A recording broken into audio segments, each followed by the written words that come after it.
Never ceases to amaze me how some of the plants in my yard will continue to come back and spread despite my best efforts, or how well some of them will do if I just ignore them, or how some plants come back even stronger next year if they get trampled or eaten down by rabbits. Gardens and yards require some effort, but I'm learning that less seems to be more. I've ditched landscaping fabric, which can choke out not just weeds, but also the plants I'm trying to grow, and which prevents the natural cycle of decay and rebirth that is so important for soil health.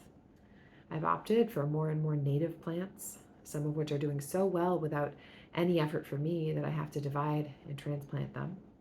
And I've gotten really lazy about leaves. Now, when I was planting our garden, I planted things in certain locations. I didn't just scatter seeds broadly like the sower in Matthew's parable. I took a little more care, making sure that the right plants were planted in the right kind of soil with the right amount of light. But that hasn't meant that everything has survived. I don't actually have a green thumb. I'm just lucky. Most things have, though, sometimes to a surprising degree, and this little patch of earth we're stewarding is looking more colorful and green every summer, with more and more animals and insects finding homes in our yard. It seems that attempting to control our yard and make everything exactly as I'd like it doesn't quite work, because without a little chaos, there can be no creativity. I can weed the plants that would take over or choke out other plants. I can help the soil along by adding compost, but I can't control or predict exactly which plants will flourish in which parts of the yard. I can't completely control the speed at which our once awful soil gradually becomes rich. And I can't control which insects or diseases will kill or harm the plants we want to encourage. I can only provide the best environment I'm able to give with the time and the resources I've got, and then get out of the way. But we know we don't always get a perfect environment, so our plants have to be able to take some shocks to their systems, especially these days. It's the same with the church.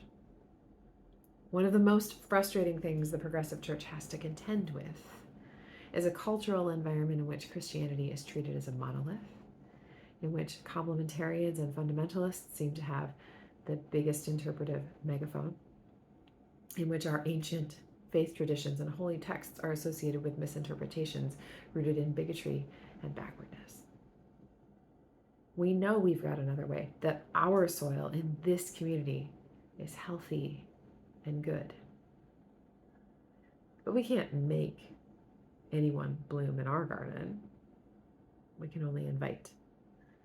It's not ultimately up to us who shows up or when. We can only create a good environment and then do our best not to mess things up. I'm serving on the Commission for the Renewal of the Lutheran Church, and one of the pervasive problems our denomination faces is that we are still mourning the fact that mainline Protestantism, that alphabet soup of centrist to progressive branches of Christianity that includes ELCA Lutherans, United Methodists, the Presbyterian Church USA, and Episcopalians, no longer sets the discourse for Christianity in our country. Our pastors are not sought out for interviews in the national media as they once were.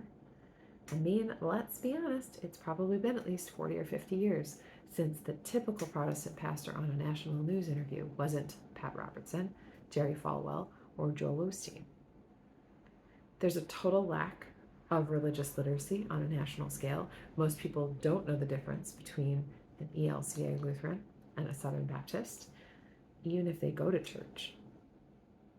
Most people, and many within our own denomination, don't understand that you don't have to take the Bible literally in order to take it seriously. The soil has changed. Now, the question is, are we as a church going to demand to be treated as an ornamental plant?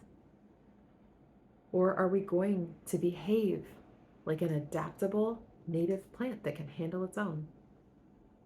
Do we need lots of special attention and care? Or can we figure out how to be the kind of plant that keeps springing up, even thriving, in soil that hasn't been nourished in just the right way. Jesus' parable leaves us a lot of different ways to see our community. If our community is the sower, we simply don't know when or how our seeds will flourish. Something we're pretty used to in campus ministry, honestly. If our community is the soil, we can do our best to be the kind of fertile ground where strong faith can really take root, trusting that some seeds will eventually land and thrive. And if our community is the plant, all we can do is root down to rise up, hoping that we can be the kind of nourishing but adaptable native plant that can thrive in all kinds of conditions, regardless of whether those conditions are perfect. I want to point out that not a single one of these metaphors gives us even the illusion of control. At no point does Jesus tell us how exactly to achieve the perfect ratio of compost to sand to clay, or how and when to plant the seeds to achieve the best results. It's not up to us. It never is. And that is awfully good news. A wise colleague of mine once told me to never forget that this is God's church and not mine. And that ultimately, nothing is really up to us. The same is true in our own lives. There's a lot we can't control. And there are so many things to feel incredibly frustrated and helpless about. Climate change, student debt, healthcare, wars. And yet, there's so much we can do to engage in making the world a better place. Like the author of Isaiah, we hear God's promise. For as the rain and the snow come down from heaven and do not return there until they have watered the earth, making it bring forth and sprout, giving seed to the sower and bread to the eater, so shall my word be that goes out from my mouth.